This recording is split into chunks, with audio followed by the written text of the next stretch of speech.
Meu nome é Fernanda, sou contadora e durante 7 anos vivi a ilusão mais convincente que um casamento pode criar. Quando as pessoas perguntam como é estar casada com um homem que trai, elas esperam histórias de lágrimas noturnas, de raiva cega, de mulheres destruídas chorando no banheiro enquanto escondem a angústia debaixo da cama. Mas a verdade é bem mais fria do que qualquer filme mostra. Quando você para de amar alguém, a traição vira apenas um detalhe administrativo. Um arquivo que você já catalogou, nomeou e arquivou na pasta de coisas que não me importam mais. Porque quando o amor morre, a infidelidade vira apenas um papel de parede que você já cansou de ver. Meu marido, Ricardo, era o tipo de homem que construía castelos de mentira enquanto eu contava os tijolos falsos. Arquiteto de luxo, apartamentos de cobertura, clientes milionários de São Paulo. Ele tinha aquele jeito que fascina no início. Roupas caras, relógio de marca suíço, conversas inteligentes sobre investimentos imobiliários e propriedades de alto padrão. Quando casei com ele, aos 28 anos, achei que tinha encontrado tudo que a vida promete. Hoje, com 35 anos, sinto que acordei de um sono muito longo e muito estúpido. Um sono que durou 7 anos inteiros. O casamento começou perfeito. Viagens internacionais, jantar em restaurantes 5 estrelas, aquela vida que as revistas de moda vendem para mulheres que ainda acreditam em conto de fadas. Mas depois do 2º ano, as viagens ficaram menos frequentes. Os jantares foram sendo substituídos por reuniões de trabalho que o levavam para fora de casa. E eu comecei a contar uma coisa simples, os dias em que ele realmente se importava comigo. No 3º ano, consegui contar nos dedos, não de uma mão, dos dedos de um dedo. No 4º ano, eu não chorava mais. Isso foi importante. Foi quando entendi que o casamento já estava morto. Não há drama em uma morte lenta. Não há grande cena de cinema. Há apenas o vazio crescente, o silêncio nas refeições, o sexo sem desejo, as conversas sobre contas de água e gás, quando antes falávamos sobre sonhos. Quando você percebe que a pessoa ao seu lado virou apenas um colega de quarto que dorme em seu leito, algo dentro de você simplesmente desliga. Quando ela chegou à empresa onde Ricardo trabalhava, eu já não olhava para meu marido da mesma forma. Não era ciúme. Ciúme é um sentimento que pressupõe que você ainda ama a pessoa e tem medo de perdê-la. Isso era indiferença pura e simples. Elisa era o nome dela. Estagiária de arquitetura, 22 anos, cabelos lisos naturais. Aquele sorriso de quem nunca sofreu uma grande decepção na vida.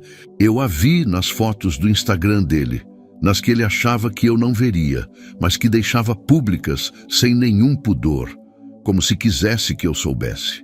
Ela em eventos da empresa, sempre ao fundo no início, depois em primeiro plano, depois com a mão no braço dele, depois com a cabeça apoiada no ombro dele.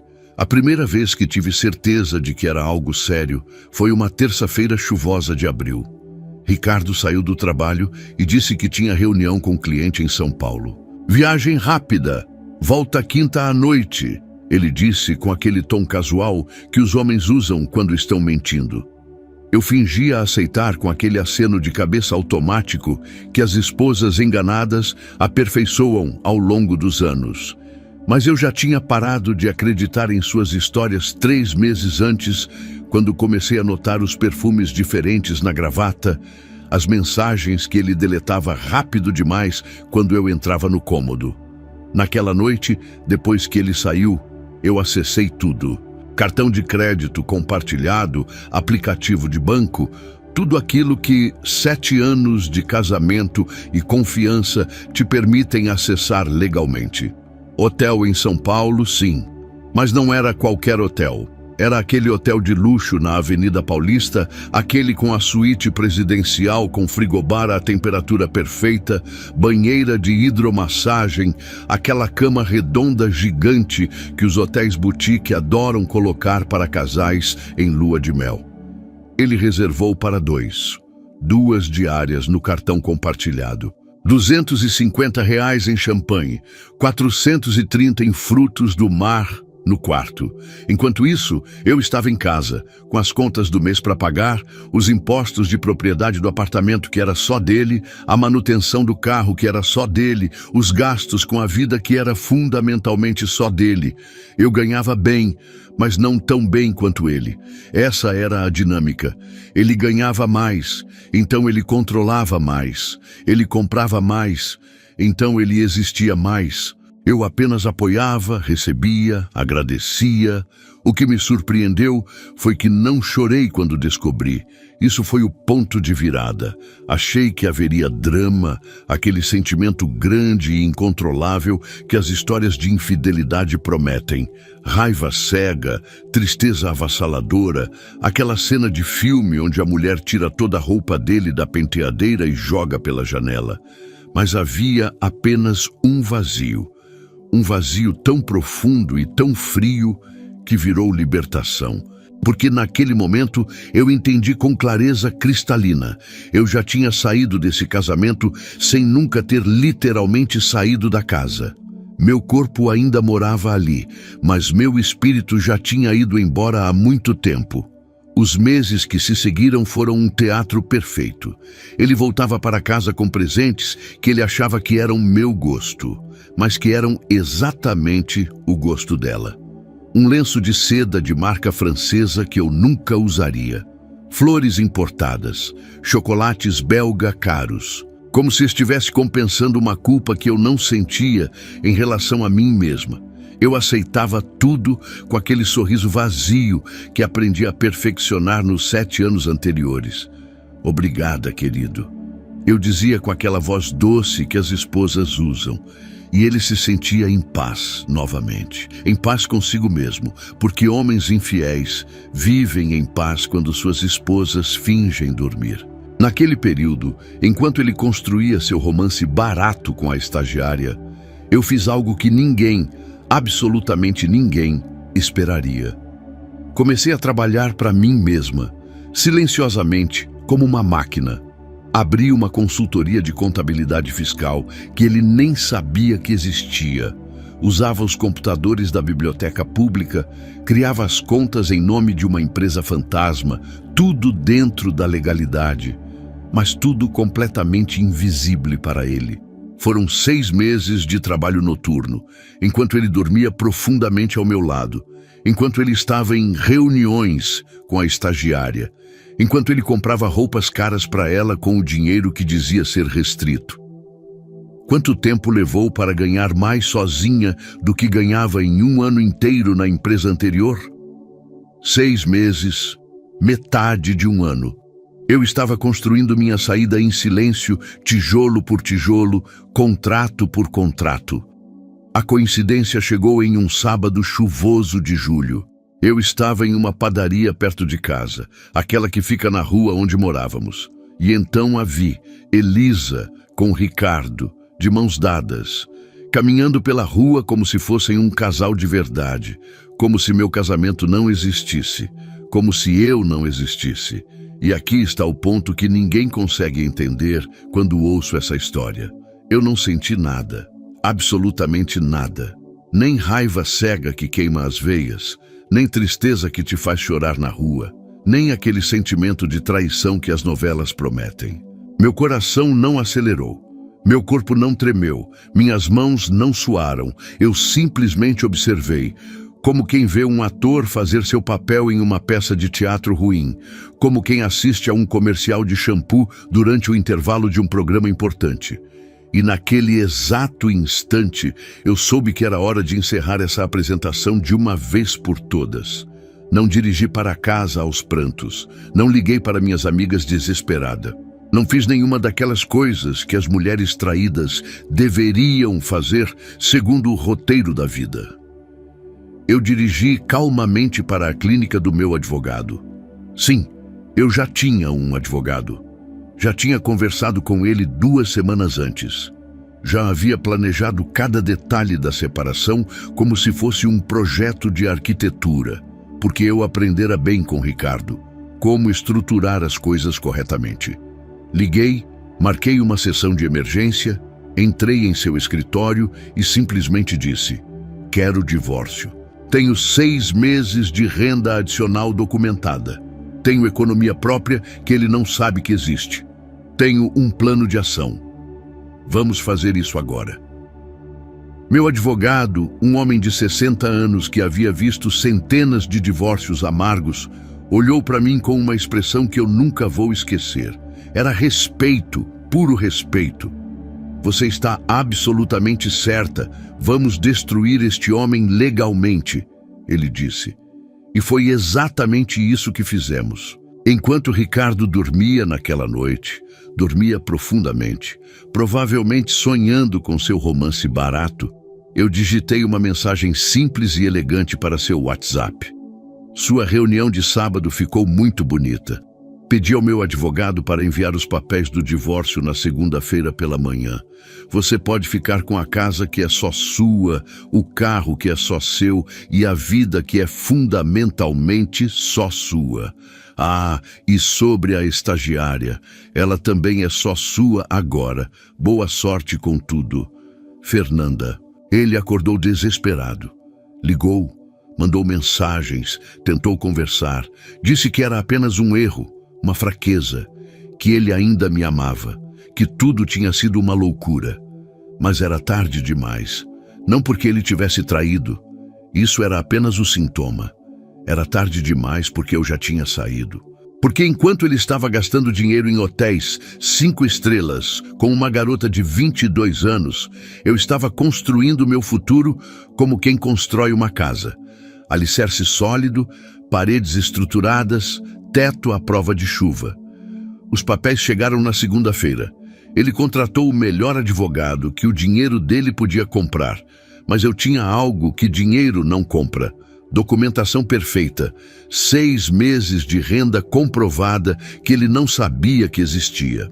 Gastos dele registrados em transações compartilhadas que provavam negligência matrimonial. Mensagens de texto que ele nunca apagou completamente, porque homens infiel são sempre burros dessa forma. Eles acham que deletar é o mesmo que desaparecer. Quando chegou o julgamento 3 meses depois, o juiz simplesmente riu. Riu da situação.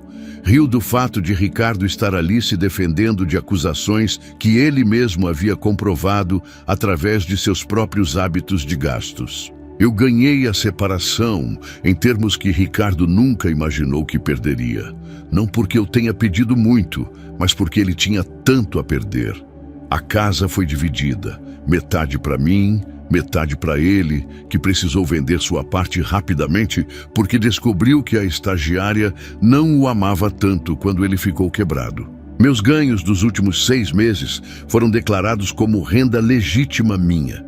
Então, a pensão que ele deveria pagar foi calculada em cima de seus ganhos reais, não daquilo que ele fingia ganhar. O carro foi para mim, porque estava no nome de ambos, e ele não tinha como provar que era só dele. 3 meses após a sentença final, abri minha consultoria oficialmente, com documentação legal, com funcionários, com clientes de verdade. Em 1 ano, estava ganhando 3 vezes o que Ricardo ganhava.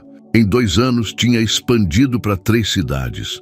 Hoje, 5 anos depois, tenho um escritório em um prédio de classe A na Avenida Paulista, na mesma avenida onde ele reservou aquele hotel com a estagiária. Coincidência? Não, foi escolha minha. Exatamente escolha minha. Ricardo ligou para mim um dia, anos depois. Queria voltar. Disse que tinha cometido um erro, que estava sozinho, que a estagiária o tinha abandonado quando o dinheiro começou a acabar. Porque é exatamente isso que acontece quando você constrói um relacionamento em cima de gastos. Eu simplesmente desliguei o telefone. Não com raiva, com uma calma tão profunda que assustou até a mim mesma, porque eu tinha entendido algo importante. Nunca odiei Ricardo. Apenas parei de acreditar que ele merecia meu tempo. E essa é a pior coisa que você pode fazer para alguém. Não é destruir, é simplesmente desaparecer de suas vidas como se nunca tivesse existido. Meu nome é Beatriz, sou advogada trabalhista. e durante 2 anos acompanhei o processo de divórcio de Fernanda, enquanto simultaneamente via Ricardo desmoronar profissionalmente. O que a maioria das pessoas não entende é que quando você destrói um homem legalmente, você não o destrói apenas no casamento. Você o destrói onde ele mais se importa, no trabalho, na reputação, no status. Eu conheci Fernanda quando ela veio ao meu escritório com aquele advogado que a representava no divórcio. Ela era calma, assustadoramente calma. Enquanto outras mulheres em sua situação choram no consultório, desabafam sobre a injustiça, sobre quanto amaram a pessoa que as traiu, Fernanda apenas organizava papéis e fazia perguntas sobre prazos legais. "Quanto tempo leva para finalizarmos isso?" ela perguntava. Não havia rancor em sua voz, havia apenas eficiência, e isso me fascinou. O que descobri mais tarde, através de conversas com colegas do ramo de arquitetura, foi que Ricardo estava tendo problemas no trabalho. Grandes clientes começaram a deixá-lo. Projetos milionários foram cancelados. Em princípio, achei que fosse apenas o divórcio afetando sua reputação. Porque quando um homem é exposto traindo publicamente, o mercado sente cheiro de fraqueza. Mas depois eu descobri a verdade. Fernanda tinha feito algo muito mais inteligente que simplesmente vingança. Ela tinha reunido evidências de que Ricardo usava dinheiro da empresa para pagar os hotéis com a estagiária. Não era dinheiro dele em algumas dessas transações. Era dinheiro de clientes, de projetos, de caixa da própria empresa onde ele era sócio. Ela apresentou tudo ao outro sócio da firma, legalmente, documentado, imaculado. O outro sócio, quando soube que havia intermediários de dinheiro passando pelas mãos de Ricardo de forma irregular, fez o que qualquer sócio faria: pediu uma auditoria completa. E quando uma auditoria começa, ninguém sai ileso. Ricardo não foi para a cadeia, porque Fernanda foi inteligente o suficiente para não incluir isso nas acusações de divórcio, deixando que a empresa e seus sócios fizessem isso por conta própria. Mas foi afastado de seus clientes mais importantes. Perdeu sua posição como sócio. Ficou apenas como funcionário com salário reduzido. E pior, sua reputação no mercado de arquitetura de luxo foi destruída. Porque no mundo dos ricos, a infidelidade é perdoável. Mas roubar da empresa, usar dinheiro de clientes para pagar mulheres, isso é imperdoável. Quando Fernanda veio me procurar depois disso, não como minha cliente, mas como alguém pedindo um conselho profissional, ela foi honesta comigo. "Beatriz, eu não fiz nada ilegal. Tudo o que descobri estava nos extratos bancários que ele compartilhava comigo. Tudo estava em transações que apareciam na minha conta compartilhada. Eu apenas organizei as informações de forma que fossem impossíveis de ignorar. E naquele momento eu soube que estava diante de uma mulher que tinha aprendido a arte da guerra executiva.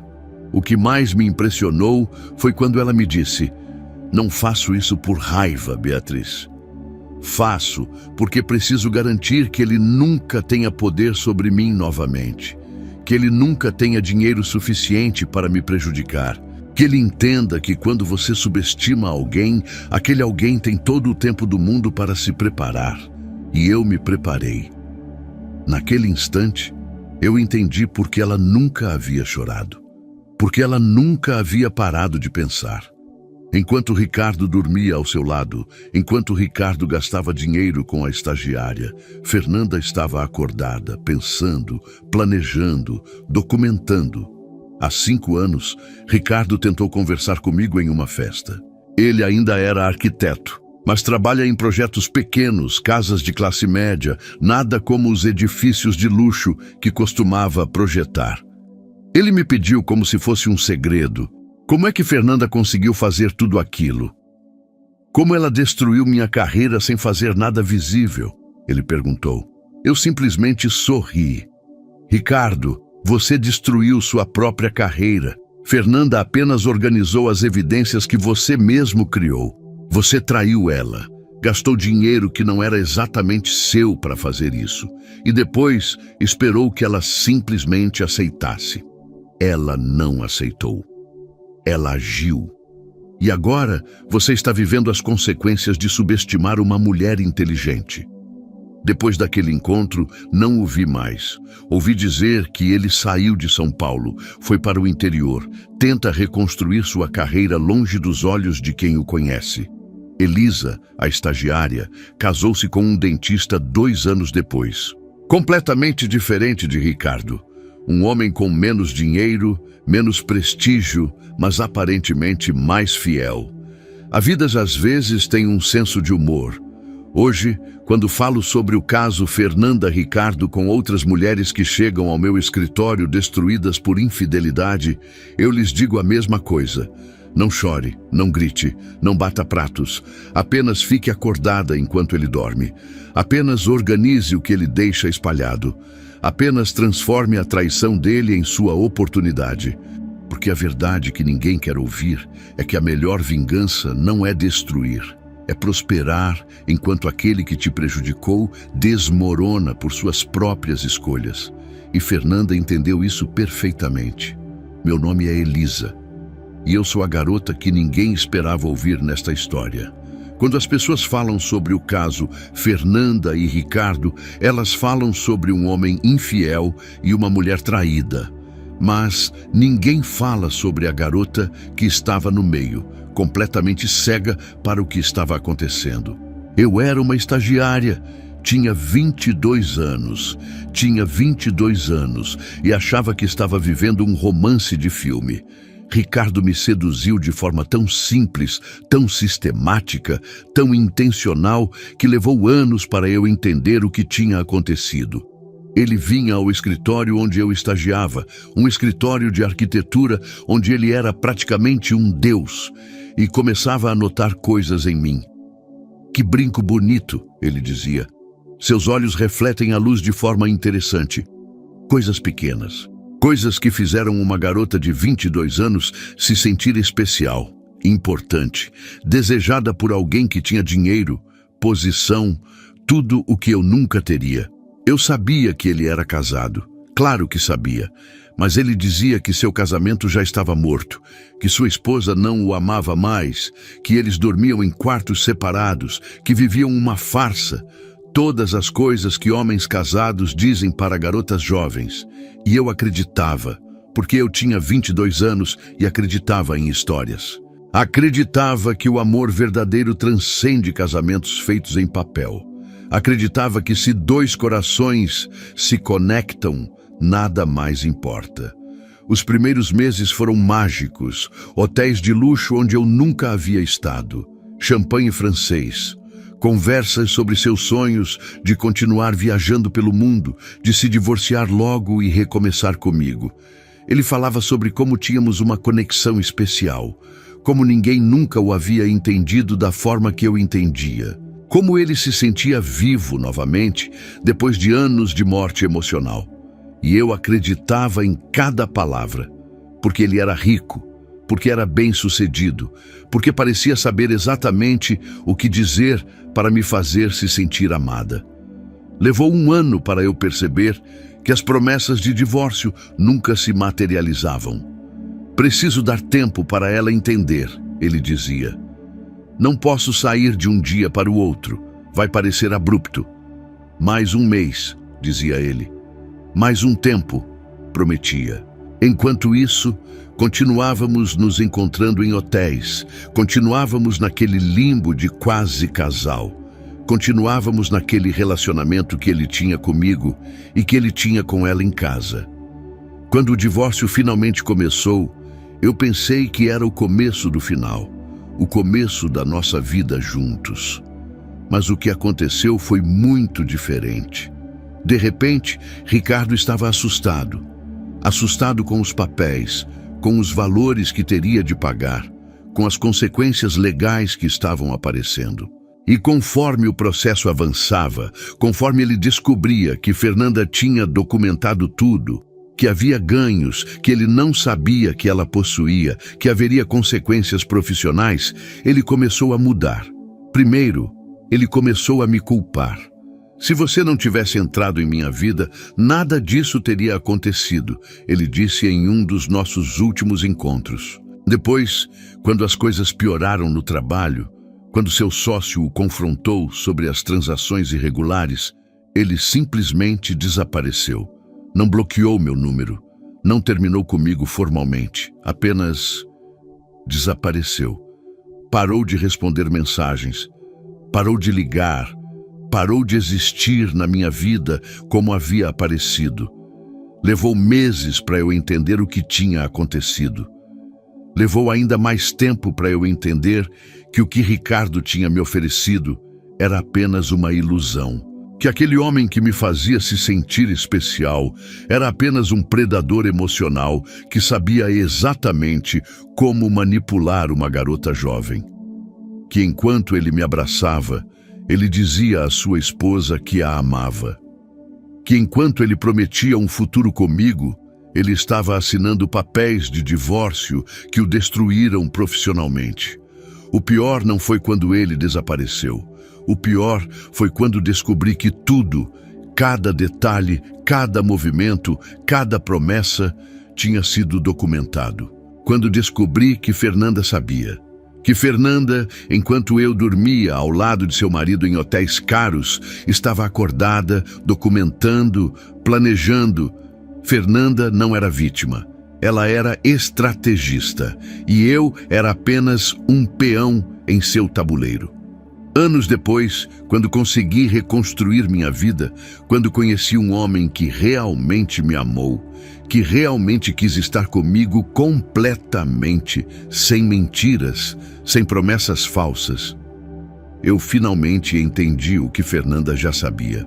Que relacionamentos não são sobre sentimento cego, são sobre escolhas, são sobre respeito, são sobre estar com alguém que te escolhe completamente, não apenas nas horas que ele consegue roubar entre outras vidas que está vivendo. Hoje, 5 anos depois, eu vejo Fernanda ocasionalmente nas redes sociais. Ela está feliz, construiu um império comercial, está em outro relacionamento, com alguém que a escolheu completamente. E quando a vejo, não sinto raiva. Sinto algo estranho que não consigo definir completamente. É remorso, é admiração, é respeito por uma mulher que soube exatamente como se defender contra alguém que a prejudicava. Talvez seja tudo isso junto. Talvez seja o entendimento de que enquanto eu estava vivendo uma ilusão de amor, Fernanda estava vivendo a realidade de uma guerra. E ela a venceu.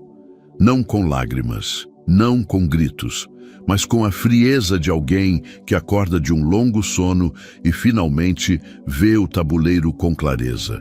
E quando você vê com clareza, você pode destruir com precisão. E Fernanda destruiu com precisão cirúrgica. A casa era grande demais para 2 pessoas.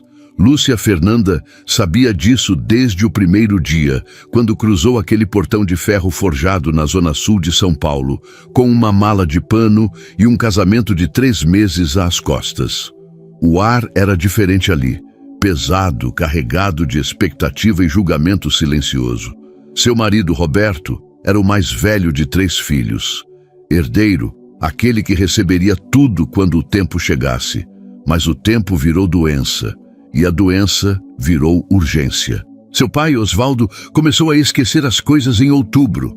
Primeiro foram nomes, depois datas, depois o próprio caminho de casa, mesmo tendo morado ali por 52 anos. Roberto trabalha como executivo em um grande banco. As reuniões começaram a ocupar seus dias. As viagens internacionais ocuparam seus meses. E Lúcia Fernanda ficou. Ficou acordando às 5 da manhã para dar banho em um homem que não a reconhecia. Ficou aprendendo a dar injeção de insulina com vídeos do YouTube, porque o médico particular disse que era necessário. Ficou contando pílulas em um dosador de 7 dias, memorizando horários, efeitos colaterais, combinações perigosas. A mãe de Roberto morreu 3 anos antes. Câncer, rápido e brutal. Osvaldo envelheceu 10 anos naquele mês. A irmã caçula, Beatriz, tinha 35 anos e uma raiva que parecia não ter origem. Ela vinha aos fins de semana com as unhas feitas, reclamando do cheiro da casa, que cheirava a medicamento e desinfetante, e observando tudo como se Lúcia Fernanda fosse uma intrusa. "Você não é da família", disse uma vez, enquanto Lúcia Fernanda trocava a fralda geriátrica do seu pai. Não eram palavras da Beatriz, eram palavras da ganância. Lúcia Fernanda aprendeu a reconhecer a diferença. Osvaldo tinha propriedades. Uma fazenda no interior de São Paulo com 300 hectares. Um apartamento em um bairro nobre que valia mais de 3 milhões. Ações em empresas que ninguém na família mencionava abertamente, mas que todos sussurravam nos corredores. "Quanto você acha que ele deixa?", perguntou Beatriz certa vez para o marido, não percebendo que Lúcia Fernanda estava do outro lado da porta. Os meses passaram. Osvaldo piorou e Roberto piorou junto com ele, não de Alzheimer, mas de culpa. Ele chegava tarde, pedia desculpas, viajava novamente.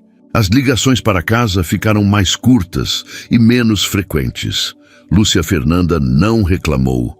Ela sabia que aquilo era o que a vida exigia dela. Ela tinha deixado São Luís, sua cidade no Maranhão, para seguir Roberto após um namoro de apenas 2 anos. Deixou a família, deixou emprego em uma escola particular onde lecionava inglês, deixou tudo. Ninguém a pediu que ficasse. Ninguém a agradeceu quando ela começou. Mas ela ficou porque amava Roberto. Porque prometeu que estaria lá nas piores circunstâncias. Porque é assim que funcionam as promessas de verdade. 2 anos se passaram. 2 anos de ausência de Roberto, compensados pela presença constante de Lúcia Fernanda. Ela aprendeu cada hábito do sogro. Conhecia qual era sua música favorita, Tom Jobim. Sabia que ele gostava de café coado, nunca expresso. Memorizava as histórias que ele contava quando tinha bons dias, quando a neblina da doença se afastava por algumas horas. Beatriz nunca aparecia em um desses dias. Ela vinha quando havia visitas, quando havia oportunidade de ser vista como a filha atenciosa. "Como está papai?", perguntava, de boca pintada de vermelho, segurando o celular na mão, como se aquela conversa fosse apenas um intervalo em sua vida importante. Lúcia Fernanda respondia com educação, sempre com educação. Mesmo quando Beatriz puxava assunto sobre a herança. Mesmo quando a irmã do marido deixava escapar comentários sobre como estrangeiros sempre casam com homens ricos para ficar com a grana, Roberto não sabia, ou fingia não saber. A diferença importava cada vez menos. O testamento foi feito no hospital. Osvaldo ainda tinha momentos de lucidez e o advogado veio uma terça-feira nublada, trazendo papéis que explicavam como o dinheiro seria dividido. Roberto receberia a maior parte. Beatriz e seu irmão, Marcelo, receberiam o resto. Isso era esperado. O que ninguém esperava era que Osvaldo pedisse para Lúcia Fernanda estar na sala. "Preciso que você ouça isso", disse ele, com a voz fraca, apertando sua mão. O advogado leu os documentos. Roberto herdaria as propriedades. Mas haveria algo além disso. Uma cláusula que ninguém vira vindo. Qualquer herdeiro que não tiver registro de convívio domiciliar com o falecido nos últimos 2 anos, antes de seu falecimento, perderá direito a 20% de sua herança. Os registros serão comprovados através de assinaturas em um livro de presença que será mantido nesta residência.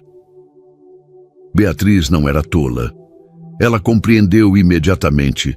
Ela viria aos fins de semana, assinaria aquele livro maldito e continuaria com suas unhas feitas e sua raiva intacta.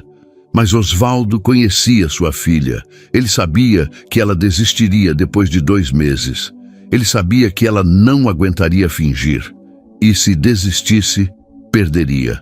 O que Osvaldo não esperava era morrer em 3 semanas. A pneumonia chegou de repente. Seu corpo, já debilitado, não tinha defesa. Lúcia Fernanda dormiu ao lado da cama dele nos últimos 3 dias. Segurava sua mão mesmo quando ele não a reconhecia. Sussurrava que tudo ficaria bem, mesmo sabendo que era uma mentira. Roberto chegou na manhã seguinte, tarde demais. Beatriz chorou no funeral. Chorou sinceramente, porque a morte é sincera com todos. Mas aquele choro tinha outra cor quando ela entendeu. Faltavam 4 assinaturas no livro de presença. O advogado, Dr. Henrique Salazar, era um homem de 70 anos que havia trabalhado com Osvaldo por mais de 30. Ele convocou a família para o escritório uma semana após o enterro. O prédio ficava na Avenida Paulista, em um andar tão alto que a cidade parecia um brinquedo de plástico lá embaixo. Beatriz chegou primeiro com o marido, depois Roberto, pálido, ainda usando a cor do luto. Marcelo veio com a esposa. E Lúcia Fernanda entrou discreta, sentando-se longe deles, como se fosse apenas uma assistente. O Dr. Henrique abriu uma pasta vermelha. Osvaldo deixou instruções claras, começou ele, seus óculos escorregando no nariz. Aqui está o testamento original e aqui estão os registros de convívio domiciliar que ele solicitou que fossem mantidos. Era um livro encadernado, capa de couro marrom, com datas escritas à mão e assinaturas. Lúcia Fernanda viu seu próprio nome registrado em cada página, dia após dia, mês após mês. 2 assinaturas por semana, às vezes 3. Seu nome e, frequentemente, observações sobre o estado de Osvaldo, feitas pela própria Lúcia Fernanda. Dia bom, Osvaldo comeu bem. Crise noturna, medicação administrada. O Dr. Henrique folheou as páginas.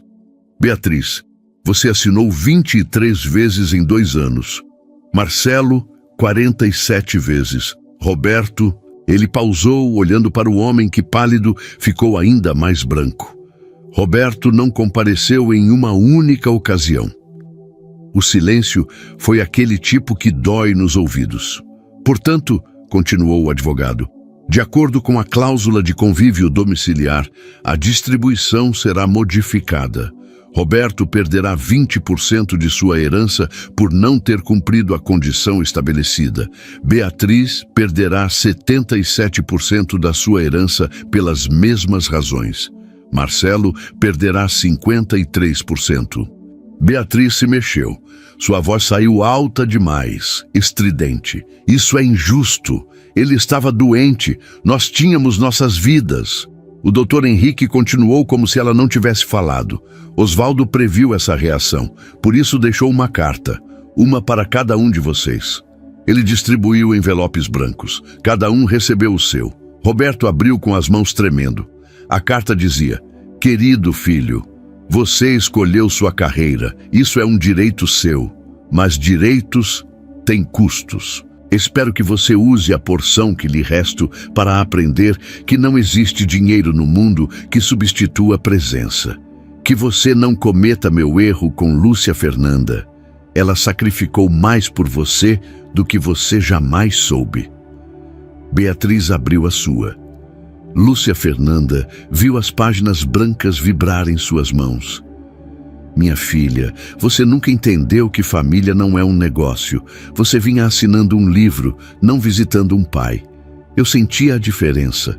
Toda pessoa que entra em um quarto consegue sentir se está sendo amada ou observada. Você me observava. Lúcia Fernanda me cuidava. Que você aprenda a diferença. Marcelo simplesmente saiu da sala. Roberto olhou para Lúcia Fernanda.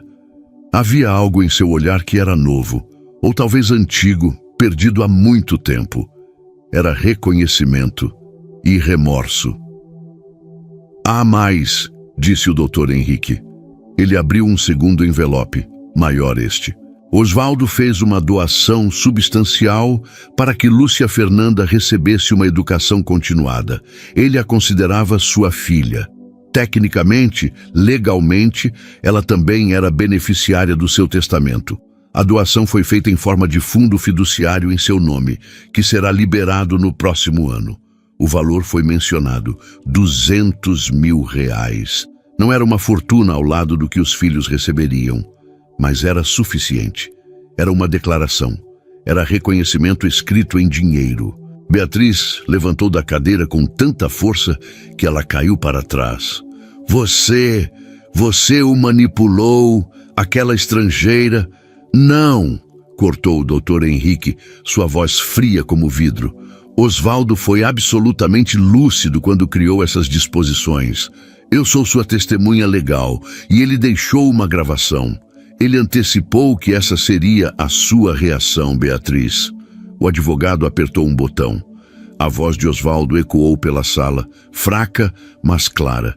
Se você está ouvindo isto, Beatriz, é porque está brava, porque sente que foi injustiçado. Mas quem foi injustiçado aqui? Quem perdeu 2 anos da vida dela, deixou sua carreira, sua cidade, sua família para cuidar de um homem que nem sempre a reconhecia?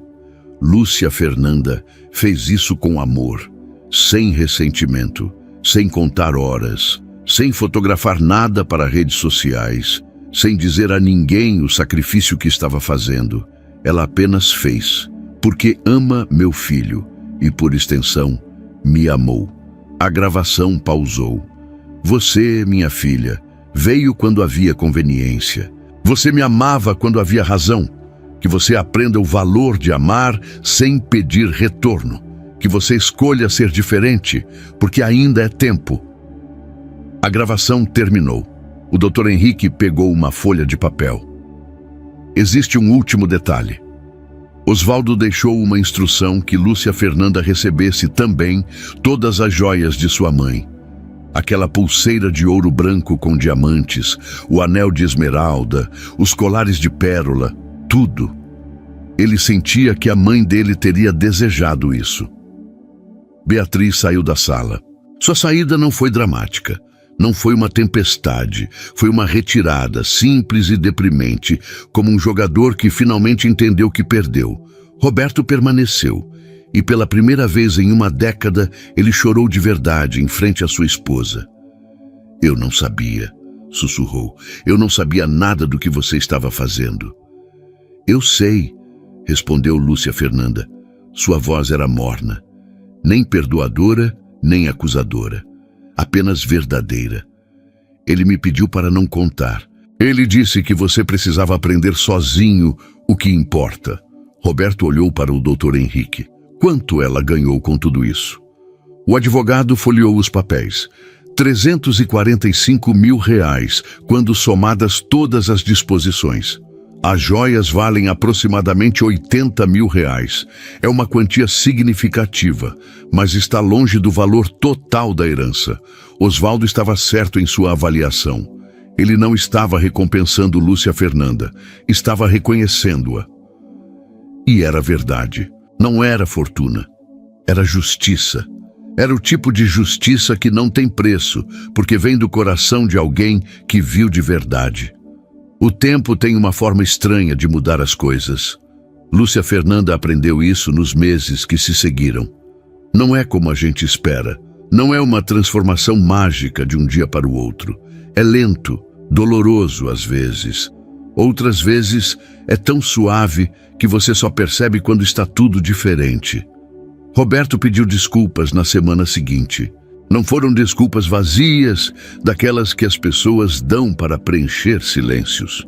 Foram desculpas que custaram algo, que exigiram que ele se visse inteiro, sem as mentiras que havia construído sobre si mesmo durante anos.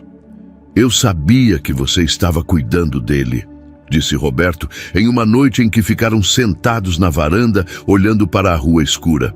Mas eu não queria saber, porque saber significaria ter que estar lá também. E estar lá significaria reconhecer que eu tinha escolhido errado.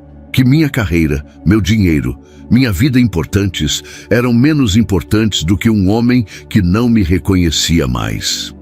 Lúcia Fernanda não respondeu de imediato. Ela aprendeu que nem tudo precisa de resposta rápida. Você escolheu o que sabia fazer.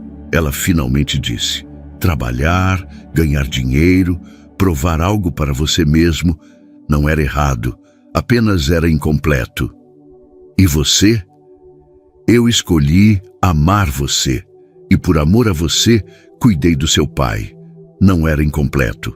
Era tudo o que eu poderia fazer com as 2 mãos que tenho. Roberto chorou naquela noite, e Lúcia Fernanda o deixou chorar, porque às vezes as lágrimas são as únicas palavras que importam. Beatriz não apareceu mais na casa. Seus advogados fizeram contato com o advogado de Osvaldo para discutir a divisão dos bens, mas ela mesma não veio. Marcelo assinou os papéis rapidamente, com um comentário vago sobre estar ocupado. Apenas Roberto permaneceu. O apartamento de Osvaldo, aquele na região nobre, avaliado em mais de 3 milhões, foi vendido. A fazenda foi mantida por enquanto. Roberto decidiu que poderiam passar fins de semana lá, longe da cidade, longe das lembranças da doença. A primeira vez que voltaram à casa após a morte do pai, Roberto foi até o quarto onde Osvaldo havia passado seus últimos meses. Lúcia Fernanda o deixou sozinho. Ela sabia que havia coisas que um homem precisa processar sem testemunhas. Ele saiu do quarto com os olhos vermelhos e o rosto diferente. Envelhecido, talvez, ou apenas finalmente adulto. Eu vou tentar ser melhor, disse ele. Não só para você, para mim, para o que ele viu em você que eu não conseguia enxergar. Você já está sendo melhor, respondeu Lúcia Fernanda. Você está aqui. Os meses passaram. Roberto começou a trabalhar menos. Conversas difíceis aconteceram. Sobre filhos, sobre futuro, sobre o que eles realmente queriam da vida juntos. Havia mágoa em Lúcia Fernanda que ela nem sabia que existia. Havia culpa em Roberto que o consumia aos poucos. Mas havia também algo novo, algo que não existia antes. Era intimidade de verdade, não aquela de rotina, de casal que dorme lado a lado. Era aquela onde 2 pessoas finalmente se veem sem filtros. Beatriz, enquanto isso, desapareceu da vida social que costumava frequentar. Seu marido saiu de suas redes sociais. Amigos antigos disseram que ela estava passando por uma fase e precisava de espaço.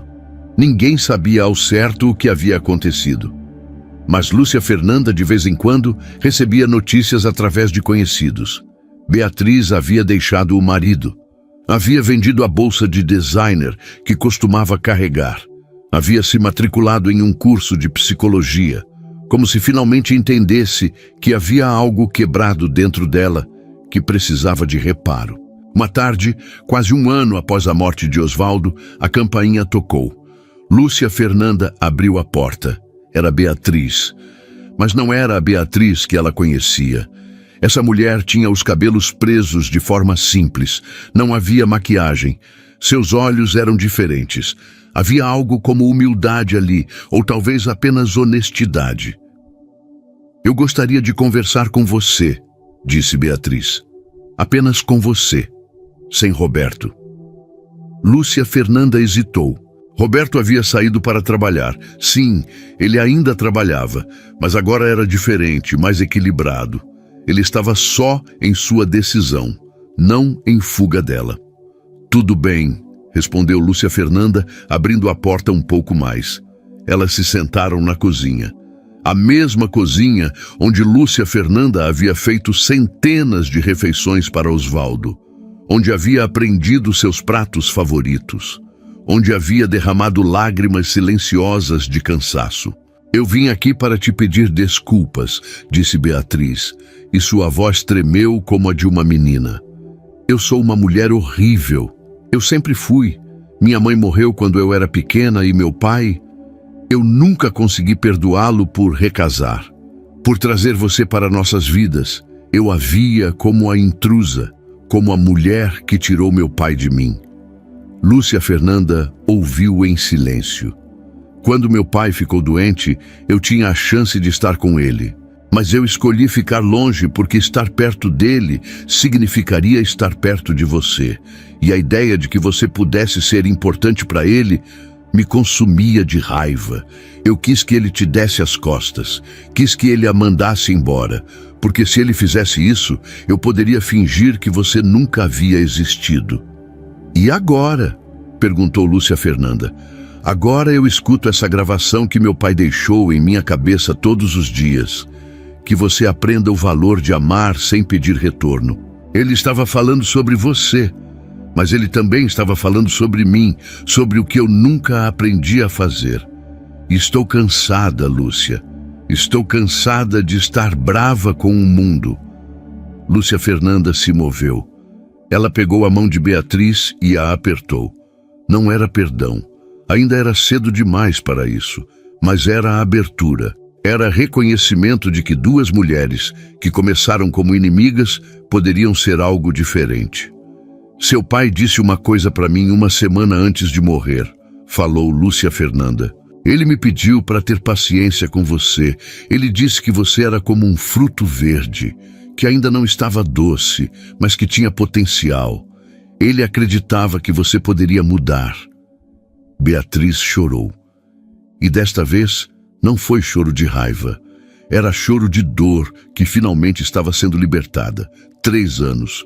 É o tempo que levou para que a família de Osvaldo aprendesse o que ele havia tentado ensinar através de um livro, assinaturas e uma gravação que ecoava em seus corações. Lúcia Fernanda estava grávida. 5 meses. Ainda não havia vindo. Ainda era cedo para saber o sexo do bebê. Mas Roberto falava sobre ele como se pudesse vê-lo já, como se houvesse passado toda uma vida tentando conhecer essa criança que ainda nem existia completamente. Se for menina, vamos chamá-la de Osvaldo. Não, espera, isso não funciona, disse ele, rindo enquanto passava a mão na barriga de Lúcia Fernanda. Osvalda, sugeriu Lúcia Fernanda com um sorriso. Não, algo melhor, algo que honre quem ele foi. Talvez esperança, porque meu pai acreditava que havia esperança até no final. Beatriz começou a frequentar a casa novamente, mas desta vez de forma diferente. Ela vinha aos domingos para almoçar. Trazia um prato que havia preparado, receitas que aprendera com a mãe, que havia aprendido com a avó. Lentamente, ela estava reconstruindo pontes que havia queimado. Eu fiz um progresso na análise, disse Beatriz durante um almoço, enquanto comia um frango ao molho pardo.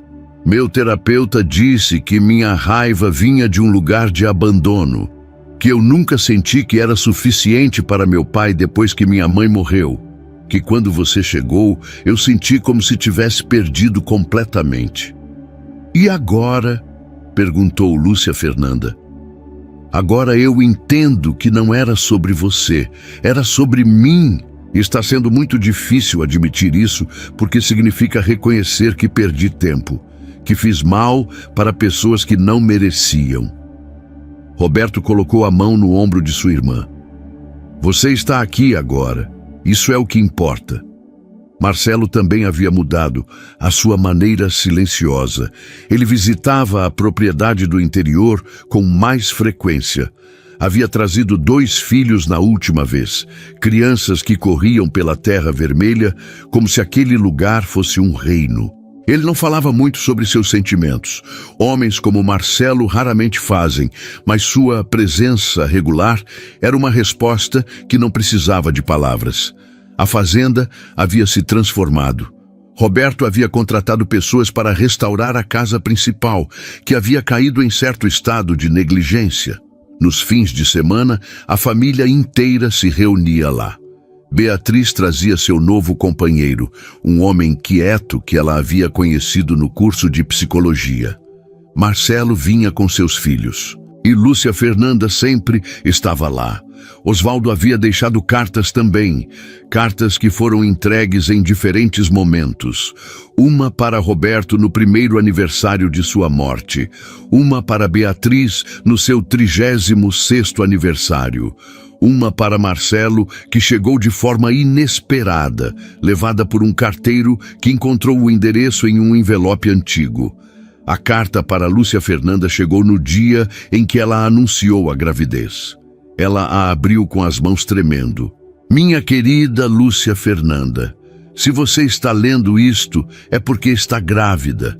porque você e meu filho finalmente entenderam que a vida não é sobre conseguir coisas, mas sobre compartilhar momentos com pessoas que importam. Eu sabia que você ficaria quando meu corpo começou a falhar. Eu sabia porque vi como você cuidava dos detalhes, como você aprendia meus hábitos, não como uma obrigação, mas como uma forma de dizer: eu vejo você. Pouquíssimas pessoas neste mundo conseguem fazer isso. Meu filho precisava aprender que existem coisas que dinheiro não compra. Minha filha precisava aprender que raiva é apenas medo disfarçado. E você precisava aprender que sacrifício genuíno nunca fica sem resposta. O universo tem uma forma estranha de equilibrar as contas. Se for menino, nomeie-o com um nome forte. Se for menina, nomeie-a com esperança. De qualquer forma, ensine a essa criança o que eu deveria ter ensinado melhor aos meus filhos, que a vida é feita de presenças, não de posses. Que você seja feliz, minha filha. Você o merece mais do que qualquer um que eu conheci. Com todo o meu amor, Osvaldo.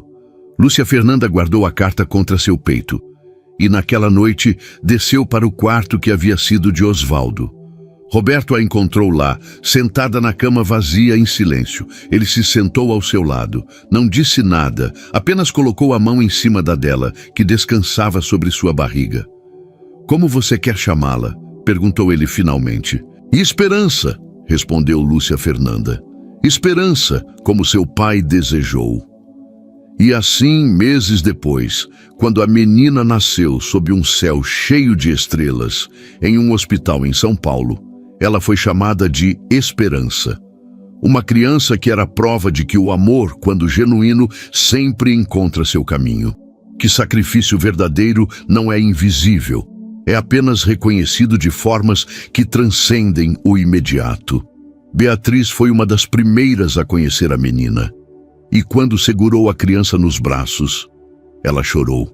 Não de ciúmes, não de raiva, mas de reconhecimento de que ela havia perdido tanto tempo antes de aprender a amar sem medir, sem contar, sem esperar retorno.